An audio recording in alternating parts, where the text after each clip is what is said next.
Good morning, everybody. It's been about a week and a little bit here since I posted my last vid, so I'll just give everybody a quick update. A few things to talk about. A couple little changes here. When I opened, I was using all my old rubber from last year to start the year off, and when I opened up a new bucket for this year, there's a kind of a big surprise. So here's from last year's. This is sort of the viscosity of the rubber that I was using. And then when I opened this one, you can see the difference. It's a big difference. I think I talked to Webb the other day in a private message, and I think it's about the same thickness as you in the States are getting from the engineer guy. But for me, it was a bit of a learning curve with the stuff, since I never used something that thick before. I like it. It really speeds things up. You can get some thick coats on in a hurry, but like Webb had said too, just watch your dry time. It's going to be a little bit longer now because of the thickness. If you can see, I've got a fan running there and a fan over there, and there's a fan on the other end of the table over there. So I just keep them blowing. Sometimes I'm only getting one coat on, but it's a good coat, right? The great thing about it is there's no bubbles. I noticed that right away.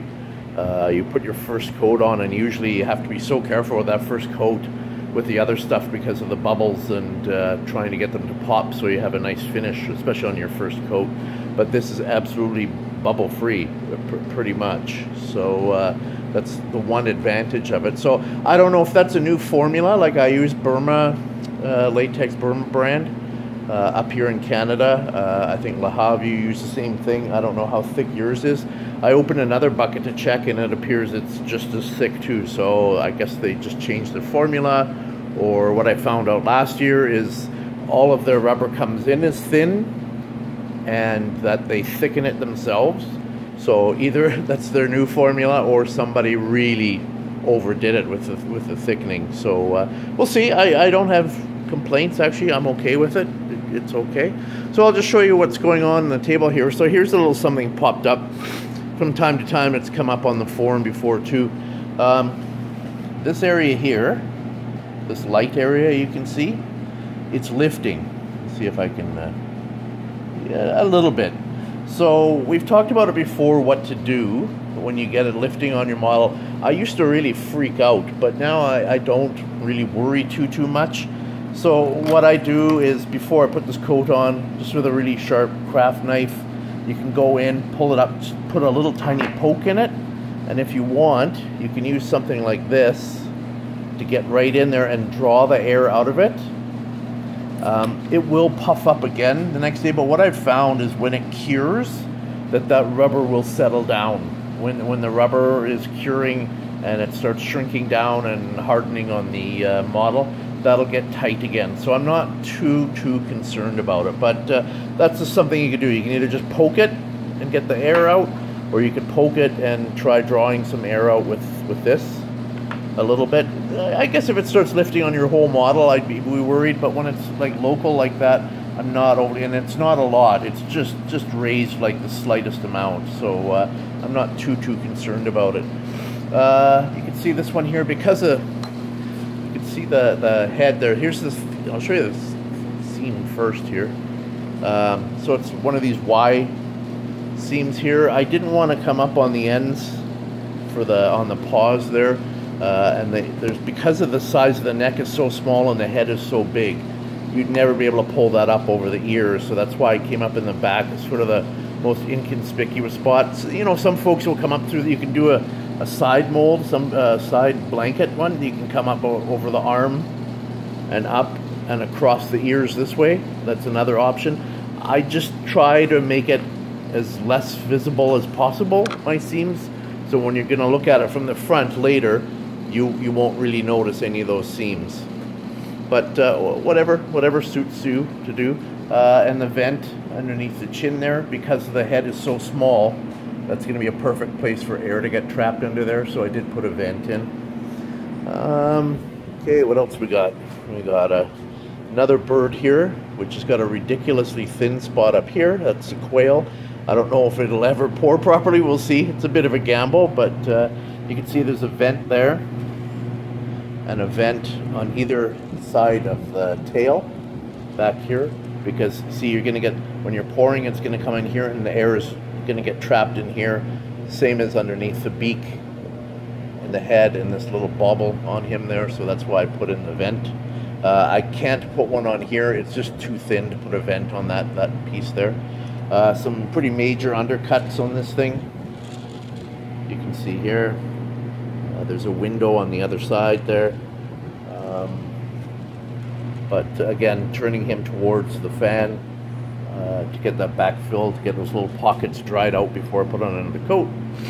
It's just a little mushroom with some frogs on the top of it there. This is a cute little thing. I think it's cute. It might be hard to tell. It's a mini Roman style urn. It's actually made out of cast iron, and it's really cute. It's you can see hand size, so how it is. I really like it. It's going to look perfect with like a little succulent one planted up in the top of it. So just a small that I thought was kind of cute. Here's a little cactus. Not much to say about him. Oh, I will make a comment in a sec. And here's a crow here with just like a half seam coming up. Talking about seams, I know it came up before. JB always gave me some really good advice once too, is when you, sometimes you can look at a model that you've purchased and you can see, even on resin models, you can see seam lines and you can follow those seam lines. But JB always said, you know, you don't have to always go with somebody else's mistakes. So take a good look at it. Like this guy here, he had the seam went right over the top of the head and right to the end of the beak over here. And I didn't, because of the width of the model, the thickest part is right there, you can see. So once you get to here, you'll be able to just pull it up and over. And it's not that the beak is delicate, it's quite thick. So you're going to be able to pull off of there easy. So that's why I only went with a half seam. So sometimes really look at it hard. Sometimes you look and you go, oh, yeah, well, that makes sense. Those seams make perfect sense why they're there, why those seam lines are there. And other times you look at it, you go, maybe I don't have to do exactly what, you know, and do what you can get away with, I think, you know. But study your models well. Seams are always a bit of a gamble. Sometimes, I mean, there's probably one or two a year that I wished I would have done different. Like that cactus over there, we'll see how that's going to turn out. But I don't get too upset about it. If it doesn't work out, I just redo it again. If the seam doesn't work out right or it's not in the best location. So these ones are pretty well done. So what you can see is why some of these, there's no latex on here, but there's fresh latex on there. Because when you add your seam, it's after the first coat, and you kind of go ginger on your seam for 2 or 3 coats until it gets nice and stiff and ready to go. So that's why the actual model is finished with the rubber, and then I'll come back. You can usually get 2, sometimes even 3 coats on a seam in a day. I just like to thicken up the seams a little bit, or if the base is a little thin. So that's why you can see on these ones over here, just on the seams, they've got a little bit of fresh rubber, and that's all I'm doing is thickening up the seams on it there. So anyway, just a quick one. I haven't been on for a week or so, so quite a few done. The big stuff starts coming up pretty soon. You can see models all up there curing. So I'll keep you posted. Hang in there, everybody.